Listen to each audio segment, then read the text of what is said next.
Erev Tov Rabotai. We are continuing with our Mishna Yomi Masechet Kilayim. We're up to Perek Tet Mishnah Gimel. Today's Mishnah should be Le'ilun Nishmat Nerev Ben Svetlana Aranbayet Milchonto Began Eden. Amen.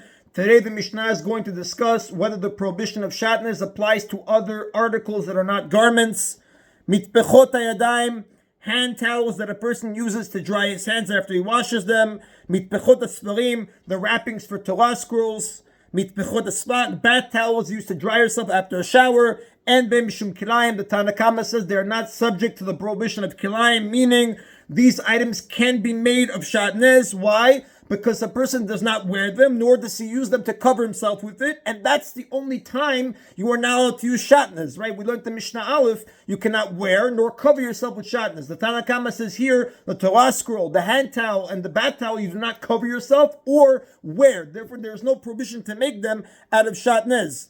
Rabbi Elazar Oser, however, Rabbi Elazar forbids making any of these items out of shatnez, and the Rav explains to us why.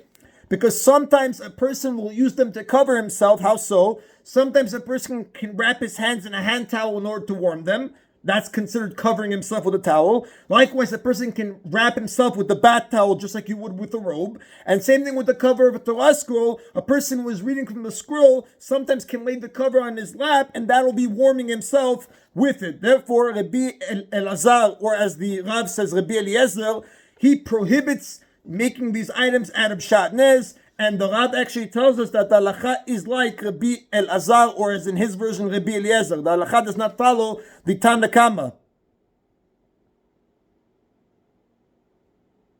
The Rav also adds another example, the bath towel. Sometimes a person will see his Rav, maybe in a bathhouse or whatever the example would be, and he would cover himself with it. That's another example the Rav gives. In any event, since Rabbi Eliezer says, or Rabbi Elazar, that in these cases, the prohibition of shatnez would apply. The Be'ur Agrad, the Gaon Vilna, tells us in Shulchan Aruch in chapter 301, Seif Katan 15, that in order to prevent these items from being used in Isur, Rabbi Elazar rules that a person can never use them at all, not even to dry himself or to cover a Torah scroll, if they are made out of shatnez, because of the concern you might use them in Isur. And again, shatnez is in Isur D'oraita. The Mishnah continues, Umitpechot asaparim, barbers' aprons that are made of wool and linen, shatnez, asurot mishum kilayim, they are forbidden because of the isur of kilayim. And the Mefarshim explained to us that the kind of barber apron we're talking about was an apron with an opening for the person's head. It was basically worn like a poncho by the person having the haircut to prevent hair from falling on his clothing. Now, since it's worn in the same manner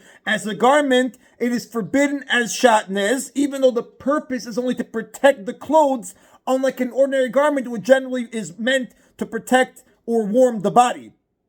Now, again, even though the apron's only worn to protect your clothes from getting dirty and not to protect your body, still it's considered a garment, and it is forbidden to wear. It is considered shatnez, and the Rav tells us, and in this case, even the Tanna Kama would agree. Why? Because it has an opening for the head, and you wear it like you would for a garment, like a poncho, and the Rav tells us that this is evident in the Yerushalmi.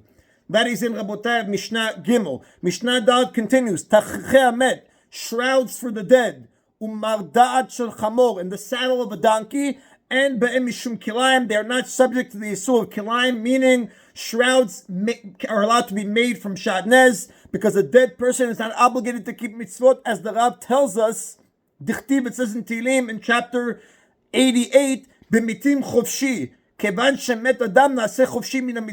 a person dies, he is, so to speak, free from the mitzvot. Therefore, there is no prohibition of him wearing shatnez. The shrouds for the dead can be made out of shatnez, and the saddle of the donkey can be made of shatnez. Why? Because the person does not wear it; he simply sits on it, and he's permitted to sit on shatnez. And that, like we said in Mishnah Bet, however, even though we learned in Mishnah Bet that a person cannot sit directly on a mat or a cushion, midrabanan, a cushion. Why? Because we said maybe there will be a loose thread that'll wrap around his skin.